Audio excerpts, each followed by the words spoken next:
Hey,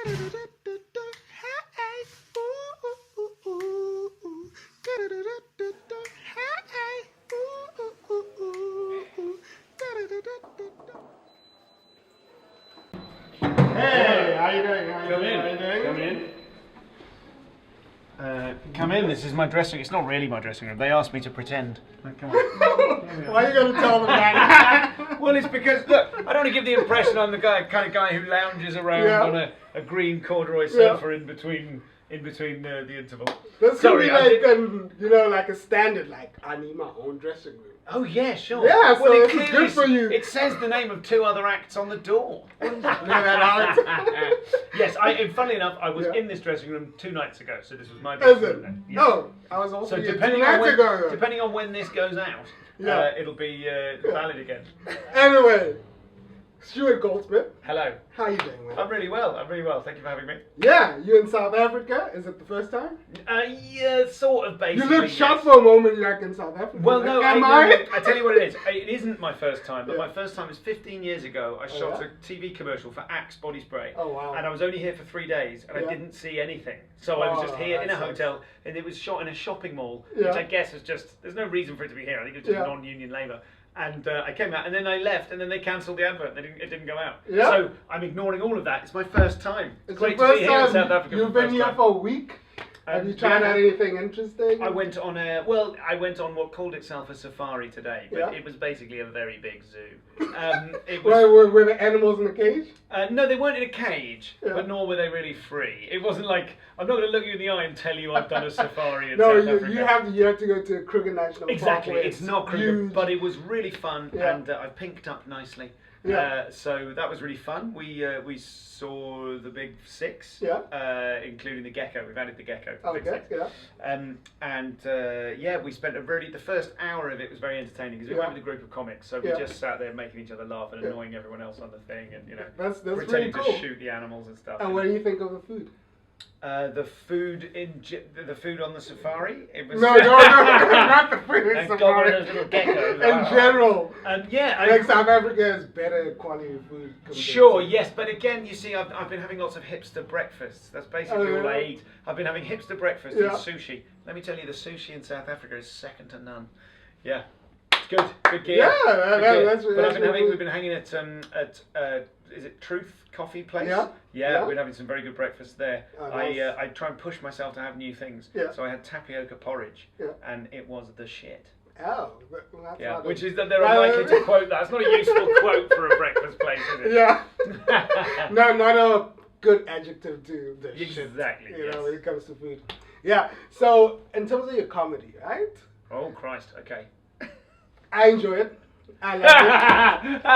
However, whoa. Okay, this is a hatchet job. All right, bring it on. Some people as like killing your son on, like you have jokes like that. Like, oh yes, that's a good joke. That's a good joke about killing my son. But in terms of the culture, like people have gotten like so sensitive when it comes to no, they content. haven't. No, rubbish. No, not nonsense. That is an absolute media myth. Yeah. You are allowed to. You're still allowed to say anything you want. It's just these days you have to be prepared for other people to react to it. Oh. Do you know what I mean? You can't just put on your leather jacket and go, "I'm a lone, oblivion guy. I say what I want." Because lots of people get together and go, "Well, that's wrong," and you have to go, "Yeah, shut up," like that. No. There's no all of this kind of anti-woke stuff. It's all bullshit. People, you've always been able to say what you want. Certainly where I'm from. And you just need to be sensitive. Just don't be an arsehole. You can be a really provocative, challenging, intelligent comedian. Just read a book.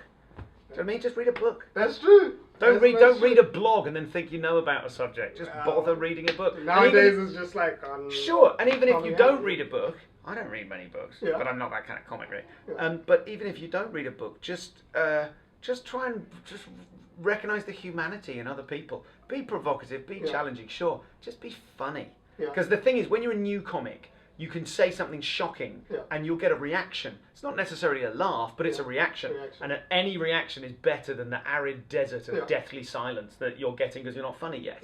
So people end up being shocking for the sake of being shocking, and that's kind of tedious. So Jerry Seinfeld has this thing. Basically, he says the number of years that you've been in comedy is basically your age in comedy. Yes. Oh, sure. Yeah. Do you agree with that? How long it's not that contentious an opinion. I don't think I'm prepared to die on that hill. And I've been doing. Well, I've got a funny age. You see, I've been doing comedy for 15 years, but before that, I was a street performer for 10 years. So I've been making people laugh for a living for 25 years. Doing comedy in the streets. I was doing my own jokes and some other less original jokes. I was doing circus, but the circus stuff was deliberate. It was funny, and by the end of my street performing career, I was spending a lot of time doing my own original jokes and very little circus. Yeah. How did the transition happen? Was it like personality to get on stage? Loads of reasons. I'd always wanted to do stand up, but I was scared. Okay.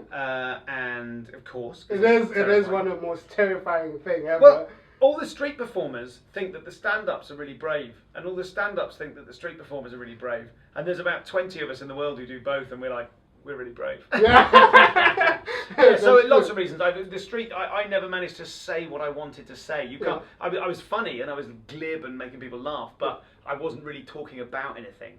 And so that was one of the reasons. And the other reason is sometimes it rains. I wanted a more regular income so I could have a family and threaten to kill them. That's true.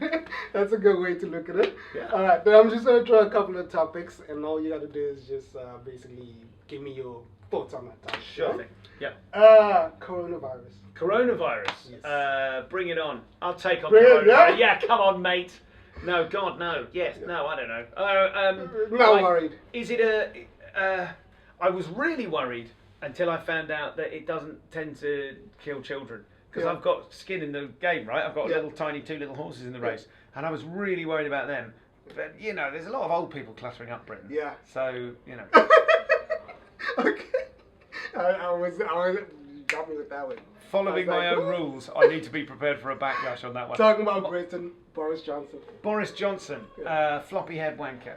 Yeah. Yeah. Well, the scary thing about Boris Johnson is he typifies this. He's like an expression of this idea that as long as you're charismatic, people will follow you, and that's horrifying.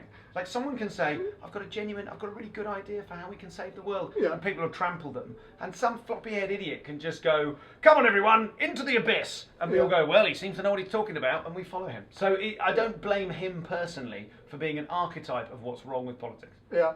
Then, it's 2020, elections are coming in America. Trump. Yes.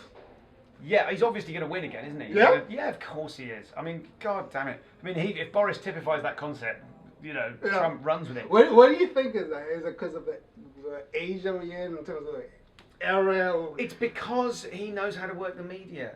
He's literally a reality TV star. No, and he understands it, and he understands, he's done all the time. He does things like, I've got a big announcement for you. I'm going to give you a big announcement in 2 days. And he just controls the media cycle. He just knows how to control it. You know what I've noticed? Watching Israelis, it's like WWE. They react to everything. Yeah, exactly. And he's fostered that and cultivated that. He's very, very savvy. He is, it pains me to say it, he's good at that. Yeah, does that. The thing about Trump is he would never have even run if, instead of saying that the job of president was the most powerful job in the world, if it had been described to him as, you're the most responsible person in the world, he wouldn't have ever been interested. Do you know what I mean? It was just the idea of power. So, he'll hopefully... Yeah, it's not up to me to wish death upon a world leader, so I won't. But I'm sure he's going to get back in. Next thing you have visa problems. Well, exactly, exactly. So I certainly won't do that. Yeah. And just to end it off, who is your Mount Rushmore comedy? Whose face would I like to chisel into a mountain? Yeah. My own, but I'd like to do Mount Rushmore with 4 different expressions. Oh yeah. And my favourite comic, alive or dead? Either. Probably Mitch Hedberg. Do you know Mitch Hedberg? American comic. Oh my God! Research. Look up Mitch Hedberg. Yeah. He told beautiful one-liners that don't make any sense when they're written down. Oh, I know him actually. I know. Yeah. I know. I used to do drugs. I still do, but I used to too. Yeah. So he's amazing. I remember him. Yeah. And who else? Two more. Living, Patton Oswalt. I love Patton Oswalt. I think he's incredible. I don't know him. And also a new comic in the UK called Matt Ewins. Newer, he's been going years, but he does incredible high-paced video. I got some research to do on you. Yes. Yeah. Well, you can see he's got a bit of stuff online, but you've got to see him live, so you've got to come to the UK because he doesn't travel. So last one. Go on. That's 3. You want a fourth? Oh, yes, Mount Rushmore, isn't it? You. No, I'm not. Do you do stand-up? No, but in a couple of years, I might. If I decide to do stand-up, well, there we I'm go. definitely going to plan putting this in. your face on it. Just to get that, I'm going to put your face. Your face is now chiseled in Mount Rushmore. You now have to do stand-up. Look at that. Perfect. Thanks a lot. Huh? Really appreciate it. Thank you. I'm going to go.